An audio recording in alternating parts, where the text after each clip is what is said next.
fără deci. Iar ți-ai comandat ceva căcat ambalat.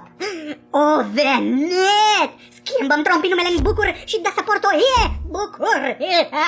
Tu l-ai convenit! O deschizi odată. Șșt, vorbește încet cu sperii, nu fi brutar. Dar ce tălăui înăuntru? Nu ai cum să înțelegi. Ai cea mai p***ă invenție de la pâinea feliată. Mai tare ca p***ul la fiolă și ca coloana sonoră. Și ca măta. Și ca mama cu măta făcute sandwich. E cea mai bună băutură din lume. E ca și cum ai bea un șat de tequila turnat într-o halbă aprinsă de țuică cu rom și whisky printr-un pai de vodcă înghețată cu aromă de fistic afumat în sos de gin, cu pălincă de prună păroasă fermentată fin în vin. Pariu pe 10.000 că nu-i ce vrei tu în cutie. Ai vrea? Ai vrea, focă? Să-mi ruinezi visele și speranțurile? Să te caci efectiv în sufletul meu? Ai vrea? Ai vrea să-mi pută inima? Da. Dar nu!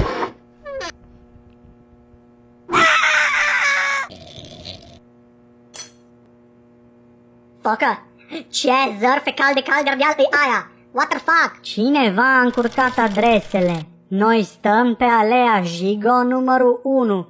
Coletul ăsta e pentru unul Virgil, de pe strada Teiușului numărul 13. Bă, în el destin și să mânce muci cine l-a împins printre buci. Aia înseamnă că cineva undeva are coletul meu. Deci încă așa ceva.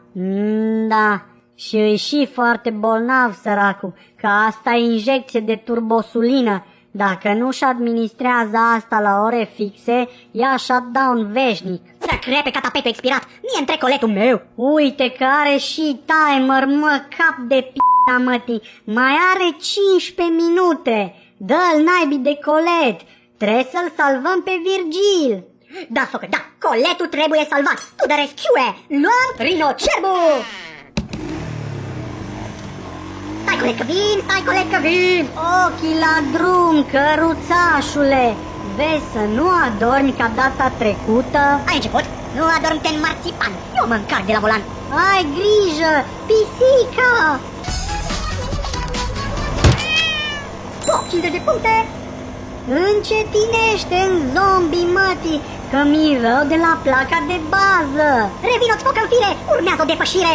Semnalizează! Cine? Vezi groapa! Am luat-o! De ce ai luat-o? Cineva trebuia să o facă. Ai grijă! Vine un biciclist! E-a meu! Fraiere, ai prea puține roate!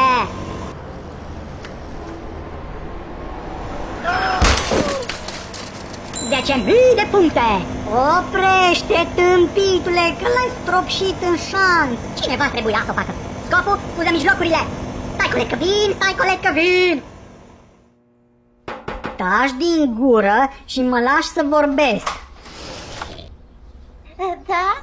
Sunteți martori, maică? Nu, doamnă, îl căutăm pe domnul Virgil. S-a făcut o greșeală la poștă. Coletul dânsului a ajuns la noi. Da, și a meu aici, adă coletul, babă. Te l-aș da, maică, dar e la domnul Virgil. De ce nu-l chem pe Virgil? Nu pot, maică, că nu e acasă. S-a pornit spre voi pe bicicletă. Upsi, minus 10.000 de puncte puțin.